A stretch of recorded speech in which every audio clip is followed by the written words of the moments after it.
Somehow divined my future. But in later years, friends and relatives would ascribe to my birth name the many storms I have both caused and weathered.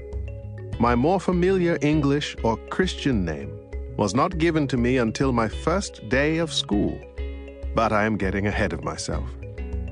I was born on the 18th of July, 1918, at Mvezo, a tiny village on the banks of the Mbashi River in the district of Umtata, the capital of the Transkei.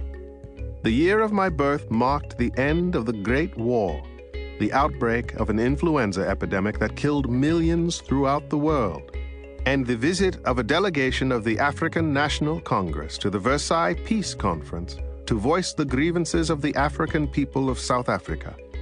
Mvezo, however, was a place apart, a tiny precinct removed from the world of great events, where life was lived much as it had been for hundreds of years.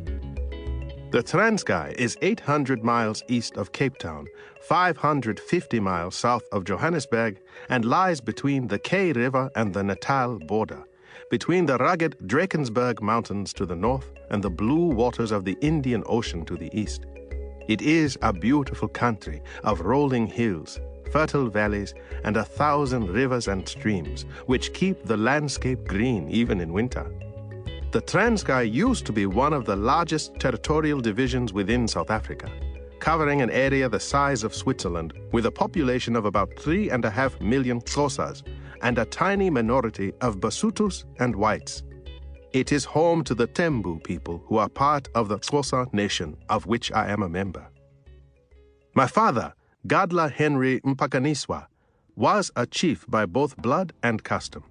He was confirmed as chief of Mvezo by the king of the Tembu tribe, but under British rule, his selection had to be ratified by the government, which in Mvezo took the form of the local magistrate. As a government-appointed chief, he was eligible for a stipend as well as a portion of the fees the government levied on the community for vaccination of livestock and communal grazing land. Although the role of chief was a venerable and esteemed one, it had, even 75 years ago, become debased by the control of an unsympathetic white government. The Tembu tribe reaches back for 20 generations to King Zwide.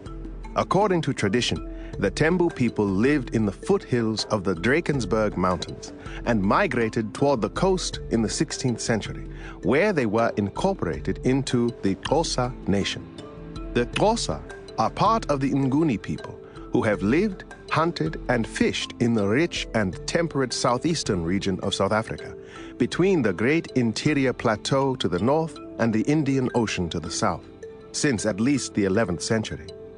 The Nguni can be divided into a northern group, the Zulu and the Swazi people, and a southern group, which is made up of Amabaka, Amabomyana, Amagaleka, Ama Mfengu, Ama Mpondomisa, Ama Mpondo, Abe Suto, and Abe Tembu, and together they comprise the Xhosa nation.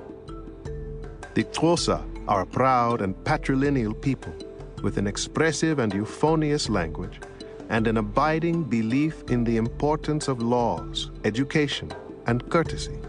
Xhosa society was a balanced and harmonious social order in which every individual knew his or her place. Each Xhosa belongs to a clan that traces its descent back to a specific forefather. I am a member of the Madiba clan, named after a Tembu chief who ruled in the Transkei in the 18th century. I am often addressed as Madiba, my clan name, a term of respect. Ngun Benkuka, one of the greatest monarchs who united the Tembu tribe, died in 1832. As was the custom, he had wives from the principal royal houses, the Great House, from which the heir is selected, the Right-Hand House, and the Itiba, a minor house that is referred to by some as the Left-Hand House. It was the task of the sons of the Itiba, or Left-Hand House, to settle royal disputes. Mtikrakra, the eldest son of the Great House, succeeded Ngu Benkuka, and amongst his sons were Ngangalizwe and Matanzima. Sabata